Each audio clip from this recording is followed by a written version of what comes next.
The laughter echoed through the sleek glass hallways of Hartwell Industries, a place where ambition wore designer suits, and humility was often mistaken for weakness. In the corner, quietly mopping the floor, stood Ethan, the janitor.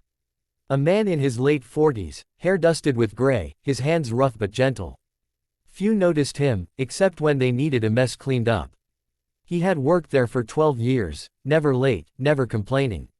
The kind of man who remembered birthdays, who left small notes on people's desks that said, "Hope today is better than yesterday." But to most, he was invisible. That changed one Friday afternoon.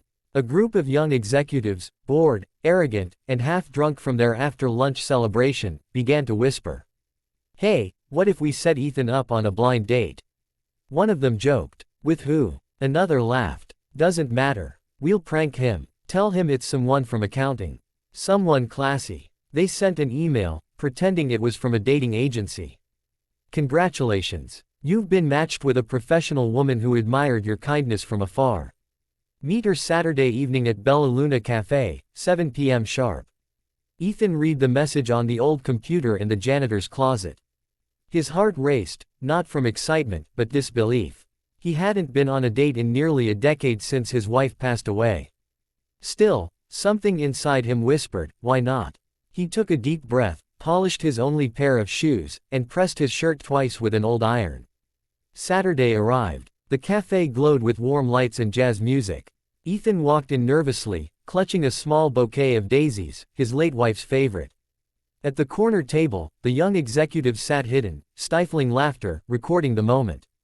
Minutes passed. No one came. Ethan sat alone, his hopeful smile fading. The laughter from the corner grew louder.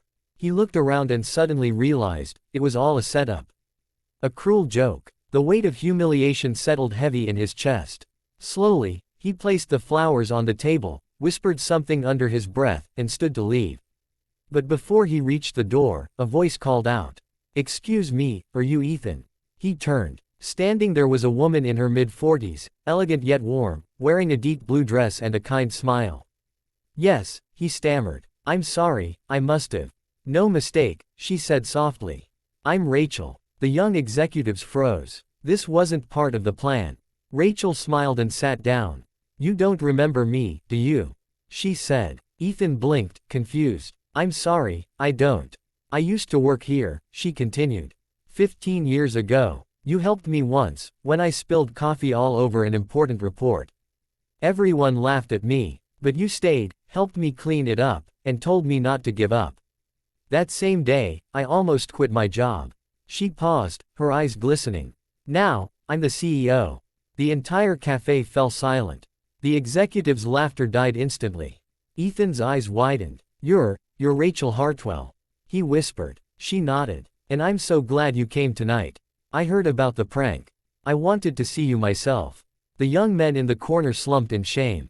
Rachel turned toward them. "Gentlemen," she said with quiet authority, "I suggest you learn what real class looks like.